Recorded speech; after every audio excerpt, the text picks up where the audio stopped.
എല്ലാവർക്കും എൻ്റെ വിനീത നമസ്കാരം. പ്രിയ കുടുംബാംഗങ്ങളെ, വളരെ വിഷമത്തോടു കൂടി ഒരു കാര്യം നമ്മുടെ ഈ ചാനൽ കാണുന്ന പ്രേക്ഷകർക്ക് മുന്നിൽ എത്തിക്കുക എന്നുള്ളതാണ് ഈ ഒരു സമയത്തെ എൻ്റെ ഈ ഒരു പ്രഭാഷണത്തിൻ്റെ ഉദ്ദേശം. കാരണം ഈ പ്രഭാഷണ വേളയിലേക്ക് അല്ലെങ്കിൽ പ്രഭാഷണ വേദിയിലേക്ക് എത്തിയതിന് ശേഷം നിരവധി കുടുംബങ്ങളുടെ പ്രശ്നങ്ങൾ കേൾക്കാനും അതിനെന്നാലാവും വിധത്തിലുള്ള കാര്യങ്ങൾ പറഞ്ഞു കൊടുക്കാനും സാധിച്ചിട്ടുണ്ട്. അപ്പോൾ ആ കൂട്ടത്തിൽ നിരവധി വളരെ ഏറെ പ്രയാസം അനുഭവിക്കുന്ന ആൾക്കാരുടെ ഒക്കെ പ്രയാസങ്ങൾ ഞാൻ കേട്ടിട്ടുണ്ടെങ്കിലും ഇതൊരു തികച്ചും വ്യത്യസ്തമായിട്ടൊരു വിഷയമാണ്. ഇതേപോലെയുള്ളൊരു വിഷയം കഴിഞ്ഞ വർഷം എൻ്റെ മുന്നിലേക്ക് വന്നിട്ടുണ്ടായിരുന്നു. ഇത് അതിൽ നിന്ന് അല്പം വ്യത്യസ്തമായിട്ടൊരു വിഷയമാണ് മുന്നിലേക്ക് വന്നിട്ടുള്ളതെന്നർത്ഥം. എന്താണെന്ന് വെച്ചാൽ, ഈ കായംകുളത്തിനടുത്തുള്ള കുടുംബസ്ത്രീയാണ് എന്നെ വിളിച്ചിട്ടുള്ളത്. ആ സഹോദരി, എനിക്ക് തോന്നുന്നു ശബ്ദം കേൾക്കുന്ന സമയത്ത് ഒരു 24 വയസ്സേ ഉള്ളൂ എന്നാണ് തോന്നുന്നത്. 24-25 വയസ്സ് അത്രയും ഉണ്ടാവാൻ സാധ്യതയുള്ളൂ. വളരെ പ്രയാസപ്പെട്ടുകൊണ്ട് കരഞ്ഞുകൊണ്ടാണ് എൻ്റെ അടുത്ത് കാര്യങ്ങൾ അവതരിപ്പിച്ചത്. എന്താ വിഷയം എന്നല്ലേ? അവർ കഴിഞ്ഞ ദിവസം വെട്ടിക്കോട് ശ്രീ നാഗരാജ ക്ഷേത്രത്തിലേക്ക് പോയി. അപ്പോൾ ക്ഷേത്ര ദർശനത്തിന് ഇടയിൽ അവർക്കൊരു വിഷമമുണ്ടായി. എന്താണെന്ന് വെച്ചാൽ, അവർക്ക് ആർത്തവം സംഭവിച്ചു പോയി. ക്ഷേത്ര ദർശനത്തിനിടയിൽ അവരത് വളരെ പ്രയാസത്തോടെ എന്നോട് ചോദിക്കുമ്പോൾ തന്നെ പറഞ്ഞാൽ, സാർ എനിക്കിത് അങ്ങോട്ട് പറയാൻ പറ്റുമോ, ഞാൻ പറയുമ്പോൾ എന്തെങ്കിലും തെറ്റിദ്ധരിക്കുമോ എന്ന വിധത്തിലാണ്. ഞാൻ പറഞ്ഞു, ഒന്നുകൊണ്ട് വിഷമിക്കേണ്ട, ധൈര്യത്തിൽ പറഞ്ഞോളൂ എന്ന് പറഞ്ഞു. ശരിക്കും പറഞ്ഞാൽ പേടിച്ചിട്ട് അവർ വിറക്കുന്നുണ്ട്, അതുപോലെ തന്നെ വാക്കുകളൊക്കെ ഇടറിപ്പോകുന്നുണ്ട്, കരയുന്നുമുണ്ട്. ഇത് എനിക്ക് മനസ്സിലാക്കാൻ പറ്റി. അപ്പോൾ അവർ ചോദിച്ചതെന്ന് വെച്ചാൽ, ഇങ്ങനെ വെട്ടിക്കോട് ക്ഷേത്രത്തിൽ പോയി അവിടെ നിന്ന് ഇറങ്ങാൻ നോക്കുന്ന അവസരത്തിൽ ദർശനത്തിനിടയിൽ എനിക്കിങ്ങനെ സംഭവിച്ചു. മനഃപൂർവ്വമല്ല, അറിയാതെ സംഭവിച്ചതാണ്. പക്ഷേ എൻ്റെ ഒന്നിച്ചുണ്ടായിരുന്ന ആൾക്കാരോട് ഈ കാര്യം പറഞ്ഞു. അവരിൽ നിന്ന് കിട്ടിയ ആ വാക്കുകളാണ് എന്നെ ഇപ്പോൾ ആകെ വിഷമത്തിലാക്കിയിട്ടുള്ളത്. കാരണം ഒന്നാമത് നാഗരാജാവിൻ്റെ സ്ഥലം, ഒരു കാരണവശാലും അശുദ്ധമാക്കാൻ പാടില്ലാത്ത ഒരു സ്ഥലമാണ് നാഗരാജ ക്ഷേത്രം. അപ്പോൾ ആ ക്ഷേത്രത്തിൽ വെച്ച് ഇങ്ങനെ ചെയ്തതുകൊണ്ട് എൻ്റെ അടുത്ത് പറഞ്ഞു വെച്ചാൽ, എൻ്റെ ശരീരം മാസകലം വ്രണങ്ങൾ വന്ന് പൊട്ടിയൊലിക്കും. നിങ്ങൾക്ക് മാത്രമല്ല, നമ്മുടെ കുടുംബത്തിലുള്ള എൻ്റെ കുടുംബത്തിലുള്ള ഓരോ ആൾക്കാർക്കും വരും തലമുറയ്ക്ക് ഇതുപോലെ സംഭവിക്കുമെന്നാണ് പറയുന്നത്.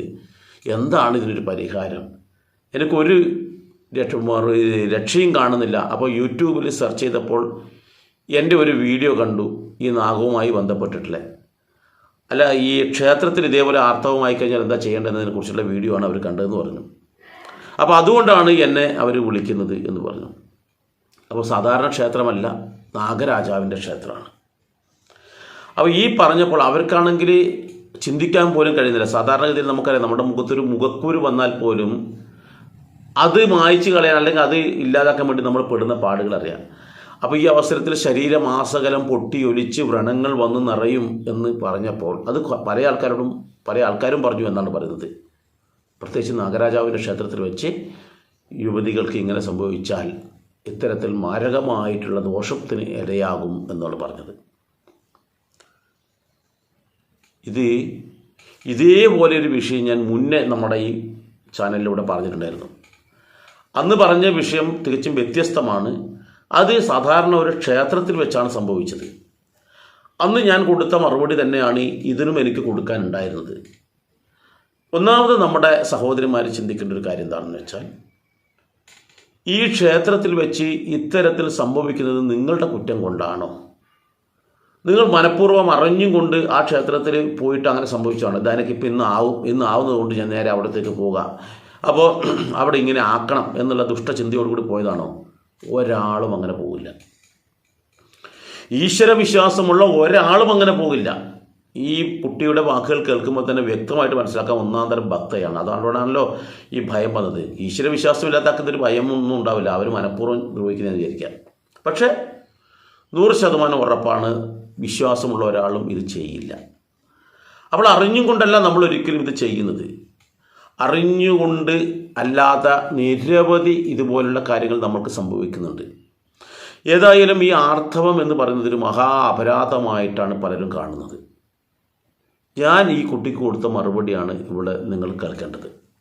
ഇത് കേൾക്കേണ്ട വെച്ച് നാളെ നിങ്ങൾക്കും ഇത് സംഭവിക്കാം, നിങ്ങളുടെ മക്കൾക്കും ഇത് സംഭവിക്കാം. അങ്ങനെ സംഭവിക്കുന്ന അവസരത്തിൽ ഒരു കാരണവശാലും നിങ്ങളിൽ നിന്നും പുറത്തേക്ക് വരാൻ പാടില്ലാത്തൊരു വാക്കുണ്ട്. എന്താണെന്ന് വെച്ചാൽ, ഈ സഹോദരിക്ക്, സുചിത്ര എന്ന് പറയുന്ന സഹോദരിക്ക് സംഭവിച്ചപ്പോൾ മറ്റ് നിരവധി ആൾക്കാർ പറഞ്ഞു കൊടുത്ത പോലുള്ള വാക്കുകൾ നിങ്ങളിൽ നിന്ന് ഒരിക്കലും വീഴാൻ പാടില്ല. കാരണം നിങ്ങൾ ആത്മീയമായി കുറേ കൂടി ഉയർന്ന തലത്തിലേക്ക് എത്തിയവരാണ്. നിങ്ങൾ സാധാരണക്കാരല്ല. കാരണം സ്ഥിരമായിട്ട് നമ്മുടെ വീഡിയോ കാണുന്ന ആൾക്കാരാണെങ്കിൽ കൃത്യമായിട്ട് യുക്തിപൂർവ്വം ചിന്തിക്കാനുള്ള കഴിവ് നേടിയ ആൾക്കാരാണ് നിങ്ങൾ എന്നർത്ഥം. അതുകൊണ്ട് തന്നെ നിങ്ങൾ ഒരു കാരണവശാലും ഇത്തരത്തിൽ പറഞ്ഞു കൊടുക്കരുത്. കാരണം അറിയാതെ സംഭവിച്ചു പോയതാണെങ്കിൽ നിങ്ങൾ ടെൻഷൻ അടിക്കേണ്ട ആവശ്യമൊന്നുമില്ല. ഇതങ്ങനെ ഭീകരമായ തെറ്റൊന്നുമല്ല. കാരണം നിങ്ങൾ അറിഞ്ഞുകൊണ്ട് ചെയ്തതല്ല. പിന്നെ രണ്ടാമതൊരു കാര്യം വെച്ചാൽ, ഈ ആർത്തവം എന്ന് പറയുന്നത് മഹാ അപരാധമായി കാണേണ്ടതുമല്ല എന്നവർക്ക് പറഞ്ഞു കൊടുക്കണം. ആർത്തവം എന്നുള്ളത് ഒരു പെൺകുട്ടിക്ക് പ്രസവിക്കുവാനുള്ള പ്രാപ്തിയായി കഴിവ് നേടിയതിൻ്റെ തെളിവാണ് ഈ ആർത്തവം എന്ന് പറയുന്നത്. എല്ലാവർക്കും സാധ്യമാകുന്നതല്ല. അത് സാക്ഷാൽ ഈശ്വരിയുടെ കൃപാകടാക്ഷമുള്ളവർക്ക് മാത്രം സാധിക്കുന്ന ഒരു കാര്യമാണ്. അപ്പോൾ അങ്ങനെയുള്ളൊരു അനുഗ്രഹമായിട്ടാണ് ഇത് കണക്കാക്കേണ്ടത്. അപ്പോൾ അതിനെ എന്തോ മഹാ അപരാധം എന്ന രീതിയിലാണ് ഇവർ പറഞ്ഞ് ഭയപ്പെടുത്തുന്നത്. ഇതിൻ്റെ പരിണത ഫലം എന്താണെന്ന് വെച്ചാൽ, ഏതെങ്കിലും ഒരു അവസരത്തിൽ അവർക്ക് എന്നെ വിളിക്കാൻ പറ്റിയില്ല എന്നിരിക്കട്ടെ, ചിലപ്പോൾ അവർ മാനസികമായ പിരിമുറുക്കം കൊണ്ട് മാനസികമായ സമനില പോലും തെറ്റിപ്പോയേക്കാം. ചില ആൾക്കാർ ഈ ഒരു കാരണം കൊണ്ട് മരണത്തെപ്പോലും, കാരണം ആത്മഹത്യയിലേക്ക് പോയേക്കാം. അത് നമ്മളൊരിക്കലും ഇടവരുത്തരുത്. നമ്മുടെ ലക്ഷ്യം എന്താണെന്ന് വെച്ചാൽ, ഇത്തരത്തിൽ മാനസികമായിട്ട് ആത്മീയമായിട്ട് തകർന്നു പോകുന്ന ആൾക്കാരെ രക്ഷിക്കുക എന്നുള്ളതാണ് യഥാർത്ഥ ആധ്യാത്മിക പഠനവാദികൾ ചെയ്യേണ്ടത്. അവിടെ അന്ധവിശ്വാസം പ്രചരിപ്പിക്കല്ല വേണ്ടത്. മാനസികമായിട്ട് ഇങ്ങനെ പിരിമുറുക്കുണ്ടാകുമ്പോൾ അവർക്ക് നമ്മൾ സ്വാതന്ത്ര്യമേകണം. അതാണ് യഥാർത്ഥത്തിലുള്ള ഒരു മനുഷ്യൻ്റെ കടമ. ആത്മീയത നമ്മൾ ജീവിതത്തിൽ പകർത്തുന്നുണ്ടെങ്കിൽ ഇത്തരത്തിൽ മറ്റുള്ളവരിൽ ആത്മീയതയാണ് നമ്മൾ ഉണ്ടാക്കി കൊടുക്കേണ്ടത്, ഭയാനകതയല്ല. അവർ പറഞ്ഞു കൊടുക്കുന്ന വാക്കുകൾ നിങ്ങൾ ആലോചിച്ച് നോക്ക്. നിങ്ങൾക്ക് മാത്രമല്ല, നിങ്ങളുടെ കുടുംബത്തിനും. അപ്പോൾ സാധാരണഗതിയിൽ ഒരാളെന്ന് ചെയ്യുക, ഞാൻ കാരണം എൻ്റെ മക്കൾക്കും എൻ്റെ കുടുംബത്തിനും ഒക്കെ തന്നെ ഈ ദുരിതം ഉണ്ടാകുമല്ലോ എന്ന് ധരിച്ച് അവൾ ആത്മഹത്യ പോലും ചെയ്തേക്കാം എന്നർത്ഥം. അപ്പോൾ ഒരു കാരണവശാലും നമ്മളിൽ നിന്നും ഇങ്ങനെയുള്ള വാക്കുകൾ ഉണ്ടാകാതിരിക്കാൻ വേണ്ടി ശ്രമിക്കുക. ഇനി നമ്മൾ ചിന്തിക്കേണ്ടതറിയോ, ഈ സ്ത്രീകളിലാണ് ഈ പറയുന്ന ആർത്തവം ഉണ്ടാകുന്നത്. അപ്പോൾ അങ്ങനെയാകുമ്പോൾ ഈ ക്ഷേത്രങ്ങളിലുള്ള ദേവീ സങ്കല്പങ്ങളെല്ലാം നമ്മൾ എടുക്കാം. ഏതെങ്കിലും ദേവീ സങ്കല്പം പടുകിളവിയായിട്ടുള്ള ഒരു ദേവീ സങ്കല്പത്തെ നമുക്ക് കാണിച്ചു തരാൻ പറ്റുമോ? നല്ല ആരോഗ്യ ദൃഢഗാത്രയായിട്ടുള്ള, എന്തിനേയും നേരിടാൻ തയ്യാറായിട്ടുള്ള, മറ്റുള്ളവർക്ക് അനുഗ്രഹം കൊടുക്കുന്ന, സൗന്ദര്യത്തിൻ്റെ ധാമമായിട്ടുള്ള, കാരണം സൗന്ദര്യം എവിടെയാണെങ്കിൽ ആ ദേവിയിലേക്ക് നോക്കാം. ആദിപരാശക്തിയായാലും പാർവതിയായാലും മഹാലക്ഷ്മി ആയാലും സരസ്വതി ആയാലും എല്ലാം തന്നെ, എന്തിന് മഹാകാളിയായ പോലും സുന്ദരിയാണ്. അപ്പോൾ അതുമാത്രമല്ല യുവതിയും കൂടിയാണ്. അപ്പോൾ ഇവർക്കെല്ലാം എന്തുണ്ടാവും? ഈ ആർത്തവം ഉണ്ടാകും. അതിനൊരു തെളിവായിട്ടാണ് ക്ഷേത്രത്തിലുള്ള ബിംബത്തിന് പോലും അങ്ങനെയുണ്ട് എന്ന് പറയുന്നതാണ് ചെങ്ങന്നൂർ മഹാദേവ ക്ഷേത്രത്തിൽ നടക്കുന്ന തൃപ്പുത്ത് എന്ന് പറയുന്ന ആ ചടങ്ങ്. പാർവതി ദേവിക്ക് ഈ പറയുന്ന മെൻസസ്സാകുന്നതായിട്ടുള്ള ചടങ്ങ്. അപ്പോൾ ദേവിമാർക്ക് പോലും ഉണ്ടാകുമ്പോൾ മനുഷ്യന് ഈ ഒരു അബദ്ധം പറ്റിപ്പോയി എന്ന് പറഞ്ഞാൽ അവളെ മാനസികമായി പീഡിപ്പിക്കുന്നത് ശരിയാണോ? അത് ദേവീക്ഷേത്രമല്ലേ, ഇത് അവിടെയല്ലല്ലോ, ഇത് നാഗക്ഷേത്രത്തിലല്ലേ. നാഗക്ഷേത്രത്തിൽ ഒരു കാരണവശാലും ഇത് സംഭവിക്കാൻ പാടില്ലല്ലോ എന്നാണ് ഇവർ പറയുന്നതെങ്കിൽ, ഈ നാഗത്തിന് കുട്ടികളുണ്ടാവണമെങ്കിൽ ആ നാഗത്തിൽ തന്നെ സ്ത്രീകളുണ്ടാവുമല്ലോ. നാഗരാജാവിനെ പോലെ തന്നെ നാഗമാതാവില്ലേ? നമുക്കറിയാം, ഇന്ദ്രജിത്തിൻ്റെ ഭാര്യ, രാമായണത്തിലെ ഇന്ദ്രജിത്തിൻ്റെ ഭാര്യ ആരാ? നാഗകന്യകയല്ലേ? ഹനുമാൻ ലങ്കയിലേക്ക് ചാടുന്ന അവസരത്തിൽ ഹനുമാനെ പിടിച്ചു നിർത്തിയിട്ട് വിഴുങ്ങാൻ വേണ്ടി ശ്രമിക്കുന്ന സുരസ എന്ന് പറയുന്നത് നാഗമാതാവല്ലേ? അപ്പോൾ ഈ പറയുന്ന നാഗത്തിനും സ്ത്രീ ഇതുണ്ട്, അവർക്കും ഉണ്ടാവും ഇത്തരത്തിൽ ആർത്തവ സംബന്ധമായ വിഷയം. അപ്പോൾ അതൊരു മഹാപാപമാണെങ്കിൽ ഇതിനൊന്നും ഉണ്ടാവാൻ പാടില്ല. യഥാവിധി ഈ സ്ത്രീ വിഭാഗത്തിലുള്ള ശ്രേഷ്ഠമാരായില്ല, കാരണം മക്കളെ ഉൽപ്പാദിപ്പിക്കാൻ കഴിവുള്ള എല്ലാ സ്ത്രീകൾക്കും ഈ ഒരു സംവിധാനമുണ്ട് എന്ന് നമ്മൾ മനസ്സിലാക്കണം. അപ്പോൾ അതിനെന്തിനാണ് നമ്മൾ ഈ മഹാപാപമായി കണക്കാക്കുന്നത്? അശുദ്ധിയുടെ പേരിലല്ല നമ്മൾ ഒരു കാലത്തും ഇവരെ മാറ്റി നിർത്തിയത് എന്നുള്ള കാര്യം നമ്മൾ മറക്കരുത്. ഇവരെ മാറ്റി നിർത്തിയത് പരിപൂർണ വിശ്രമത്തിൻ്റെ പേരിലാണ്. ഈ കാലഘട്ടത്തിൽ സ്ത്രീ വിഭാഗത്തിലുള്ള മൃഗജാലങ്ങൾക്ക് ഇങ്ങനെ സംഭവിക്കുന്ന സ്ഥലത്ത് അവർ പരിപൂർണമായിട്ട് റെസ്റ്റ് എടുക്കുന്നത് നമുക്ക് കാണാൻ കഴിയും, അനങ്ങാതെ എവിടെയെങ്കിലും ഇരിക്കുന്നത് കാണാൻ കഴിയും. ഇത് തന്നെയാണ് മനുഷ്യന്മാർക്കും പറഞ്ഞു കൊടുത്തിട്ടുള്ളത്. മൃഗങ്ങൾ ഈ ഒരു അവസരത്തിൽ പൂർണ്ണ വിശ്രമം എന്ന രീതിയിൽ എവിടെയെങ്കിലും ചടഞ്ഞിങ്ങനെ അനങ്ങാതിരിക്കും. അത് നമ്മൾക്ക് പ്രകൃതിയിലേക്ക് നോക്കിയാൽ തന്നെ കാണാൻ കഴിയും. അതേപോലെ തന്നെയാണ്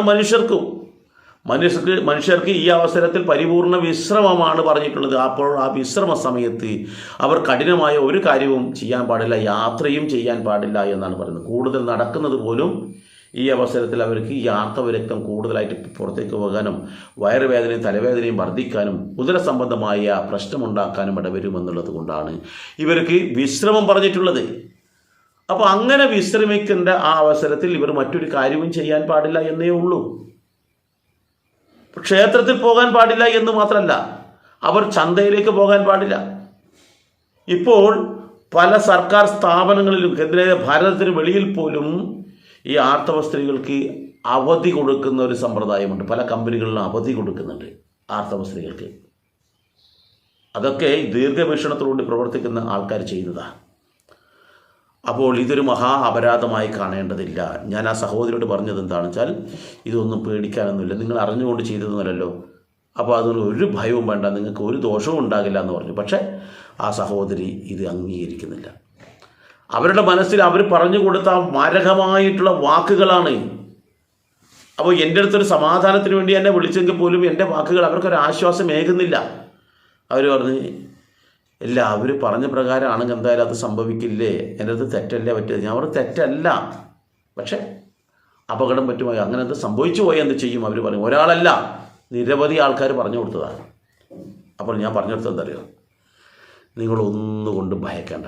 നിങ്ങളുടെ ഉള്ളിലൊരു ഭയമുണ്ട്, ഇവരൊക്കെ പറഞ്ഞുകൊണ്ട് അതിന് പരിഹാരമുണ്ട്. ആ പരിഹാരം നിങ്ങൾ അങ്ങോട്ട് ചെയ്താൽ മതി. 1 രൂപ പോലും ചിലവില്ലാത്ത പരിഹാരം. പൊതുവെ ക്ഷേത്രം ഭാരവാഹികളാണ് ഇത് അറിഞ്ഞുന്നിരിക്കട്ടെ. ഇന്നത്തെ ബിസിനസ്സുകാരായ ക്ഷേത്രം ഭാരവാഹികളുണ്ട്. അവരിത് അറിഞ്ഞു കഴിഞ്ഞാൽ ഉടനെ പറയും ശുദ്ധി വേണം.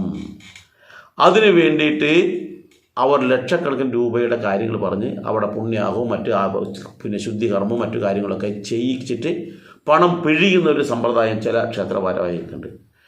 ഞാൻ പറഞ്ഞത്, ഇവിടെ ക്ഷേത്ര ഭാരവാഹികളോ നാട്ടുകാരെയോ ജനങ്ങളെയോ ബോധ്യപ്പെടുത്താനല്ല നമ്മൾ ശ്രമിക്കേണ്ടത്. നിങ്ങൾക്ക് ശാപം അല്ലെങ്കിൽ ദോഷം സംഭവിക്കുമെന്ന് തോന്നുന്നത് നാഗത്തിൽ നിന്നാണല്ലോ. നാഗത്തിൻ്റെ ശാപം ഉണ്ടാകുമെന്നുള്ളൊരു ഭയമാണല്ലോ നിങ്ങൾക്കുള്ളത്. അവർ പറഞ്ഞു, അതെ, നാഗത്തിൻ്റെ ശാപം ഉണ്ടാകുമെന്നുള്ള ഭയമാണുള്ളത്. അപ്പോഴെന്താണ് ചെയ്യേണ്ടത്? ഇത് ഞാൻ നാഗത്തിൻ്റെ ഒരു ഉദാഹരണം പറയുന്നതേ ഉള്ളൂ. ഏത് ദേവനിൽ നിന്നാണ് നിങ്ങൾക്ക് ഭയം ഉണ്ടാകുന്നത് ആ അവസരത്തിൽ ചെയ്യാൻ. ദേവന്മാരും ഒന്നും നമ്മൾ ഒരിക്കലും ഉപദ്രവിക്കുന്നില്ല കേട്ടോ, ഒരിക്കലും നമ്മൾ ശപിക്കില്ല. ദൈവം എന്ന് പറയുന്ന വാക്കിൻ്റെ അർത്ഥം തന്നെ സ്നേഹമെന്നാണ്. അപ്പോൾ നാഗരാജാവായാലും നാഗമാതാവായാലും ശപിക്കുക എന്ന് പറയുന്നത് നമ്മൾ ഒരു കാരണവുമില്ലാതെ ശപിക്കുകയൊന്നുമില്ല. ഇതൊരു കാരണവുമല്ല. ഏതായാലും നിങ്ങളുടെ മനസ്സിന് അങ്ങനെ ഒരു വിഷമം വരികയാണ്, നാഗത്തിൽ നിന്നും എനിക്കൊരു ദോഷം വരും, നാഗം എന്നെ വിഷമിപ്പിക്കുമെന്ന് തോന്നുന്നുണ്ടെങ്കിൽ നിങ്ങളൊന്നും ചിന്തിക്കേണ്ട ആവശ്യമില്ല. ആ നാഗത്തിന് അങ്ങോട്ട് പ്രീതിപ്പെടുത്താം. ഇവർ പറയും പോലെ അവിടെ പൂജയും കർമ്മങ്ങളൊന്നും ചെയ്തിട്ടല്ല പ്രീതിപ്പെടുത്തേണ്ടത്. ലക്ഷക്കണക്കിന് രൂപ കൊടുത്തിട്ട് അവിടെ പൂജയും ആവാഹനവും ശുദ്ധിയും അതൊന്നും നമ്മൾ ചെയ്യേണ്ട ആവശ്യമില്ല. അവിടെ നിങ്ങൾ ദേവൻ്റെ മുന്നിൽ ദേവൻ്റെ പ്രീതി നേടാൻ വേണ്ടി ദേവനെ അങ്ങോട്ട് സ്തുതിക്കാം. ഞാൻ ആ സഹോദരിയോട് പറഞ്ഞത് വെച്ചാൽ, നാഗരാജാവിൻ്റെ മന്ത്രമുണ്ട്, നാഗരാജാവിൻ്റെ ഗായത്രി ഉണ്ട്, അങ്ങനെ നിരവധിയുണ്ട്. ഞാൻ മുന്നേ അതൊരു വിഷയം തന്നെ ഞാൻ ചെയ്തിട്ടുണ്ട്. ആ മന്ത്രങ്ങളെക്കുറിച്ച് മാത്രം ഒരു വീഡിയോ ചെയ്തിട്ടുണ്ട്. അപ്പോൾ അതുകൊണ്ട് ഞാൻ ഇതിൽ പറയുന്നില്ല അത്. അപ്പോൾ ആ മന്ത്രം അങ്ങോട്ട് ജപിക്കാൻ 108 ആവർത്തി വടക്കോട്ട് തിരിഞ്ഞിരുന്ന് അങ്ങോട്ട് ജപിക്കുക. എത്ര വലിയ ശത്രുവായാലും ആ ശത്രുവിനെ നമ്മൾ അവരുടെ മുന്നിൽ നിന്നുകൊണ്ട് അവരെ നല്ല വാക്കുകൾ പറയുകയാണ്, അവരെ നമ്മൾ സുഖിപ്പിക്കുകയാണ്, അവരെ സന്തോഷിപ്പിക്കുകയാണെങ്കിൽ അവർക്ക് നമ്മളോടുള്ള വിഷമം ഇല്ലാതെയാവുകയാണ് ചെയ്യുന്നത്. അപ്പോൾ ഞാൻ ആ സഹോദരിയോട് പറഞ്ഞു, നിങ്ങൾ അങ്ങോട്ട് നല്ലതുപോലെ ആ ദേവനെ അങ്ങോട്ട് സ്തുതിച്ചോളൂ, 108 ആവർത്തി അങ്ങോട്ട് സ്തുതിച്ചോളൂ. തീർന്നു, അവരുടെ വിഷമങ്ങൾ തീർന്നു. അങ്ങനെ ഒരു വിഷമമുണ്ട് എന്ന് നിങ്ങൾക്ക് തോന്നുകയാണെങ്കിൽ ആ വിഷമം അവിടെ തീർന്നു. കാരണം ആ സ്തുതിക്കുന്നതോട് കൂടിയിട്ട് നമുക്ക് നമ്മുടെ ഒരു ശത്രു അടുത്ത് നിൽക്കട്ടെ, അവർക്ക് നമ്മളോട് ഭയങ്കര ശത്രുതയാണെങ്കിൽ നമ്മളെന്ത് വേണം, നമ്മൾ അവരുടെ മുന്നിൽ അല്ലെങ്കിൽ അവർ കേൾക്കത്തക്ക വിധത്തിൽ നമ്മൾ അവരെക്കുറിച്ച് നല്ല നല്ല വാക്കുകൾ പറയുന്നത്, അവർ നല്ല വ്യക്തിയാണ്, അവരെപ്പോലെ ജനങ്ങൾക്ക് ഉപകാരം ചെയ്യുന്നൊരു വ്യക്തി വേറെയില്ല, ആർക്കും അങ്ങനെ ഒരു ദ്രോഹമൊന്നും ഉണ്ടാക്കാറില്ല എന്നൊക്കെ പറഞ്ഞ് നമ്മൾ അവരങ്ങോട്ട് സ്തുതിക്കുകയാണ്, അവരെക്കുറിച്ച് നല്ല പൂഴ്ത്തി പറയുകയാണെന്നിരിക്കട്ടെ, ആ വ്യക്തിക്ക് നമ്മളോടുള്ള ദേഷ്യമില്ലാതാവുകയാണ് ചെയ്യുന്നത്.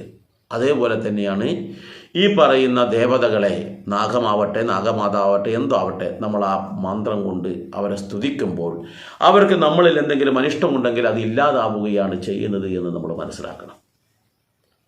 ഇത് ഞാൻ നിങ്ങളോട് പറഞ്ഞു തരുമ്പോൾ നിങ്ങൾ വെറുതെ കേട്ട് പോവുകയല്ല വേണ്ടത്. നിരവധി പെൺകുട്ടികൾക്ക് ഇത്തരത്തിലുള്ള വിഷമം ഉണ്ടായിട്ടുണ്ട്. പലരും പുറത്ത് പറയാറില്ല. ചില ആൾക്കാർ ഇപ്പോഴും മാനസികമായ സമ്മർദ്ദത്തിൽ ഇങ്ങനെ മാനസിക പ്രയാസം അനുഭവിക്കുന്ന നിരവധി സഹോദരിമാരുണ്ടാകും. ഇത് നാഗക്ഷേത്രത്തിൽ നിന്ന് മാത്രമല്ല, കൃഷ്ണക്ഷേത്രത്തിലോ ശിവക്ഷേത്രത്തിലോ ദേവീക്ഷേത്രത്തിലോ ഒക്കെ സംഭവിക്കാം.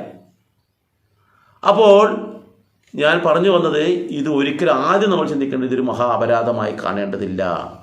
അറിയാതെ സംഭവിച്ചു പോയതിന് നിങ്ങൾക്ക് മനസ്സിൽ അത് വല്ലാത്തൊരു അഘാതമായി തോന്നുന്നുണ്ടെങ്കിൽ ആദ്യം ഒരു ക്ഷമാപണം നടത്താം ആ ഭഗവാനോട്. നല്ലപോലെ, ഭഗവാൻ എനിക്ക് അറിയാതെ പറ്റിപ്പോയതാണ്, ഒരു തെറ്റൊന്നുമല്ല, എന്നാലും നിങ്ങളുടെ സമാധാനത്തിന് വേണ്ടിയിട്ട് നിങ്ങൾക്ക് ചെയ്യാനൊക്കെ അറിയാതെ പറ്റിപ്പോയതാണ് എന്ന് പറഞ്ഞ് നമ്മളൊരു ക്ഷമാപണം.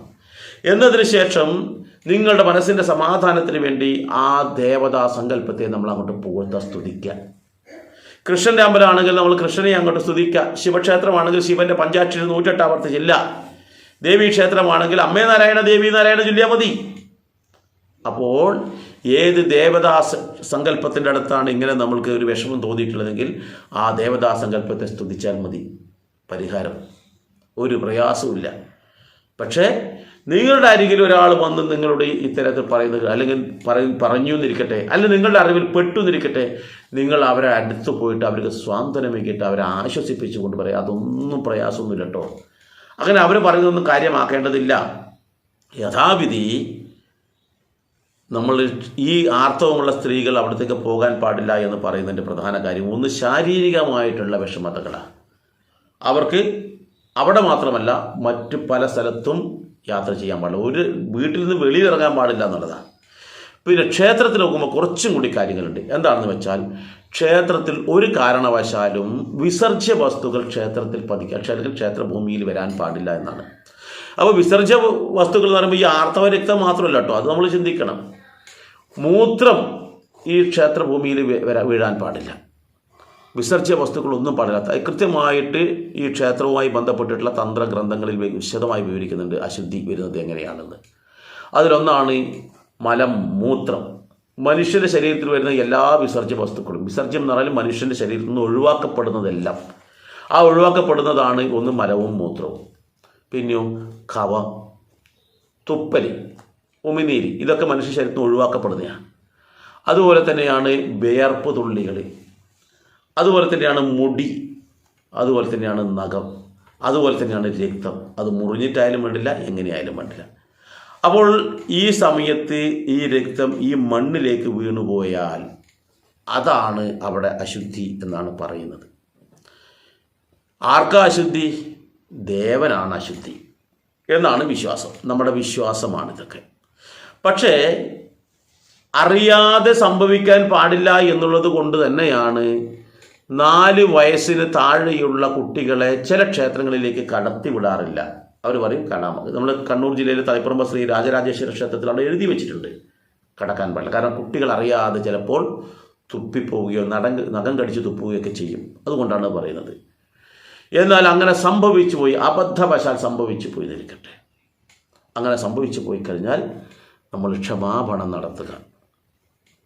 ഇനി ഈ പറയുന്ന ആർത്തവ രക്തം ക്ഷേത്രഭൂമിയിൽ പതിച്ചു എന്നിരിക്കട്ടെ, നമ്മൾക്ക് ആ ഒരു ഇതിനു വേണ്ടി നമ്മളിങ്ങനെ അങ്ങനെ ഒരിക്കലും സംഭവിക്കാൻ സാധ്യതയില്ല. കാരണം വസ്ത്രമൊക്കെ ധരിച്ചു പോകുമ്പോൾ ആ ഒരു തുള്ളി രക്തം അവിടെ വീഴാൻ സാധ്യതയില്ല എന്ന് നമ്മൾ ഉറപ്പിച്ച് തീരുമാനിക്കണം. അപ്പോൾ അങ്ങനെ എന്തെങ്കിലും നമുക്ക് സംഭവിച്ചു പോയി, അത് നാഗരാജ ക്ഷേത്രത്തിലാണ് സംഭവിച്ചു പോയെങ്കിൽ എന്തെങ്കിലും ദോഷമുണ്ടോ? ദോഷമൊന്നുമില്ല. എന്നാൽ നമ്മുടെ മനസ്സിൻ്റെ ഒരു സമാധാനത്തിന് വേണ്ടി നമ്മളൊരു നിശ്ചിത തുക കണക്കാക്കിയിട്ട് അവിടെ ഭണ്ഡാരത്തിൽ, അമ്മയുടെ മുന്നിലെ ഭണ്ഡാരത്തിൽ പിന്നീട് എപ്പോഴെങ്കിലും കൊണ്ട് സമർപ്പിക്കുക. ഈ പറയുന്ന നല്ല രീതിയിൽ ആ അമ്മയെ സ്തുതിക്കുക. നാഗരാജാവട്ടെ മറ്റെന്താവട്ടെ, ഒരു കാര്യം ചിന്തിക്കുക, ഈ പണം കൊടുക്കുന്നത് വെറുതെ കൊടുക്കുന്നത് മാത്രമേ ഉള്ളൂ, നമ്മുടെ സമാധാനത്തിന് കൊടുക്കുന്നതേ ഉള്ളൂ. യഥാർത്ഥത്തിൽ ആ ദേവിയുടെ, ആ ദേവൻ്റെ തൃപ്തി അല്ലെങ്കിൽ സന്തോഷം, നമുക്ക് അനുഗ്രഹം ലഭിക്കണമെങ്കിൽ സ്തുതിയാണ് ഏറ്റവും നല്ലത്. എല്ലാ ദേവർക്കും, ഏതൊരു മനുഷ്യനായാലും അതിനെ സ്തുതിക്കുന്നതാണ് എല്ലാവർക്കും ഇഷ്ടം. അപ്പോൾ സ്തുതിക്കാണ് പ്രാധാന്യം. സ്തോത്രങ്ങൾ ജപിക്കുക, മന്ത്രങ്ങൾ ജപിച്ചുകൊണ്ട് ആ അമ്മയെ അല്ലെങ്കിൽ ആ ദേവതാ സങ്കല്പത്തെ പ്രീതിപ്പെടുത്തുക. ഇതാണ് നമ്മൾ ചെയ്യേണ്ടത്. അപ്പോൾ ഇതിനുകൊണ്ട് നിങ്ങൾ ഒരു കാരണവശാലും ടെൻഷൻ അടിക്കേണ്ട. ഞാൻ ഈ പറയുന്ന വാക്കുകൾ നിങ്ങൾ സശ്രദ്ധം കേട്ടതാണെങ്കിൽ, നിങ്ങൾക്കത് ഉൾക്കൊള്ളാൻ പറ്റുന്നുണ്ടെങ്കിൽ നിങ്ങൾ എന്ത് വേണം, ഇത് ഇത്തരത്തിൽ വിഷമം അനുഭവിക്കുന്ന ആൾക്കാർക്കെല്ലാം അയച്ചു കൊടുക്കണം. നിങ്ങളുടെ പലതരത്തിലുള്ള ഗ്രൂപ്പുകളുണ്ട്, ആ ഗ്രൂപ്പിലൊക്കെ ഷെയർ ചെയ്യണം. കാരണം എത്രയോ സഹോദരിമാർ ഇത്തരം മാനസികമായ പ്രയാസം അനുഭവിക്കുന്ന ആൾക്കാരുണ്ട്. അവർക്കൊരു ആശ്വാസമാവട്ടെ. നമ്മൾക്കതെല്ലാം ചെയ്യാൻ പറ്റൂ. ചിലപ്പോൾ നമ്മൾക്കൊന്നും അറിയാത്ത ആളായിരിക്കും. അപ്പോൾ നമ്മളൊരു ഗ്രൂപ്പിലേക്ക് അങ്ങോട്ട് പോസ്റ്റ് ചെയ്യുകയാണെങ്കിലോ അവിടെ നിന്ന് ഇത് അവർ കേൾക്കുന്ന അവസരത്തിൽ അവർക്ക് വലിയൊരു ആശ്വാസമായിരിക്കും. അവർ വിചാരിക്കും ഞാനിത് കിട്ടാൻ വേണ്ടി ആഗ്രഹിക്കുകയാണെന്ന്. അപ്പോൾ നമ്മൾ കാരണം ഒരാൾക്കൊരു ഉപകാരം ചെയ്യാൻ പറ്റുക ഏറ്റവും വലിയ കാര്യമില്ലേ. ഞാൻ ഈ പറഞ്ഞ കാര്യവുമായി ബന്ധപ്പെട്ട് നിങ്ങൾക്ക് എന്തെങ്കിലും സംശയം ഉണ്ടെങ്കിൽ ഇതിൻ്റെ കമൻറ്റ് ബോക്സിൽ രേഖപ്പെടുത്താം. മാത്രമല്ല, ഈ അനുഭവം നിങ്ങൾക്കോ മറ്റാരിൽ നിന്നെങ്കിലും ഉണ്ട് നിങ്ങളോട് പറഞ്ഞിട്ടുണ്ടെങ്കിൽ ആ അനുഭവം കൂടി നിങ്ങളിവിടെ പങ്കുവെക്കുക. എത്ര ആൾക്കാർക്ക് ഇതുണ്ടാവും, എനിക്കറിയാം നിരവധി ആൾക്കാർക്ക് ഉണ്ടാവും ഈ ഒരു കാര്യം. ഇങ്ങനെയുള്ള കാര്യങ്ങളൊന്നും പറയാൻ മടിക്കേണ്ട കാര്യമൊന്നുമില്ല. ഇതൊന്നും മഹാ അപരാധമൊന്നുമല്ല. അപ്പോൾ അത് കമൻറ്റ് ബോക്സിൽ രേഖപ്പെടുത്തുക. അതുപോലെ ഈ വീഡിയോയെക്കുറിച്ചുള്ള അഭിപ്രായങ്ങളും ഈ കമൻറ്റിൽ നിങ്ങൾ രേഖപ്പെടുത്തുക. ഇത്തരത്തിൽ മാനസികമായി നിങ്ങൾക്ക് എന്തെങ്കിലും പ്രയാസങ്ങളോ മറ്റു കാര്യങ്ങളോ ഉണ്ടെങ്കിൽ എന്നോട് നേരിട്ട് സംസാരിക്കാൻ വേണ്ടിയിട്ട് ഈ വീഡിയോയുടെ തൊട്ട് താഴെ ഡിസ്ക്രിപ്ഷനിൽ ഒരു ലിങ്ക് ഞാൻ ഇട്ടിട്ടുണ്ട്, എൻ്റെ വാട്സപ്പ് ഗ്രൂപ്പിൻ്റെ. ആ ലിങ്കിലൂടെ നേരെ എൻ്റെ ഗ്രൂപ്പിലേക്ക് വരിക. നിങ്ങൾക്ക് അവിടെ നിന്ന് നേരിട്ട് തന്നെ എന്നോട് കാര്യങ്ങൾ സംസാരിക്കാം. ഏതായാലും മറ്റൊരു വീഡിയോയുമായി ഞാൻ മറ്റൊരു അവസരത്തിൽ വരാം. എല്ലാവർക്കും നന്ദി, നമസ്കാരം.